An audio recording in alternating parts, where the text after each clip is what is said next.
हज़रत अबू सईद खुदरी रज़ियल्लाहु ताला अन्हु रवायत करते हैं, करीम आका सल्लल्लाहु अलैहि वसल्लम ने इरशाद फरमाया, जब जन्नती जन्नत में दाखिल हो जाएंगे तो फिर एक मुनादी निदा करेगा, वो कहेगा कि तुम्हारे लिए अल्लाह ताला की तरफ से ये इनाम है कि अब तुम हमेशा तंदुरुस्त रहोगे, कभी बीमार नहीं होगे। यार ये कितनी छोटी नेमत है।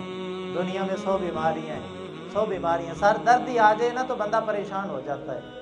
कई जख्म ऐसे होते हैं जो सारी सारी रात सोने नहीं देते, बंदा करवटें बदलता रहता है। कई बंदों को नींद ना आने की बीमारी होती है, वो उस बीमारी में सारी सारी रात परेशानी के अंदर टहलते हुए गुजार देते हैं। मालो दौलत भी है, पैसा भी है, अय्याशी भी है, हर नेमत अल्लाह ने दी है, लेकिन बीमारी आ गई है।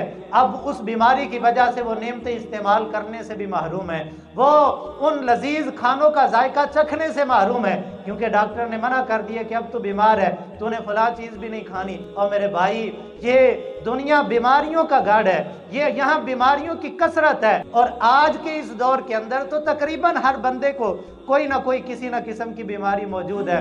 लेकिन करीम आका सल्लल्लाहु अलैहि वसल्लम ने फरमाया, जन्नत में दाखिले के बाद आवाज़ दी जाएगी, जन्नतियों खुश हो जाओ कि अब जन्नत में तुमने कभी बीमार नहीं होना, तंदुरुस्ती तंदुरुस्ती। और फरमाया हमेशा जिंदा रहोगे, कभी मरोगे नहीं, हमेशा जवान रहो।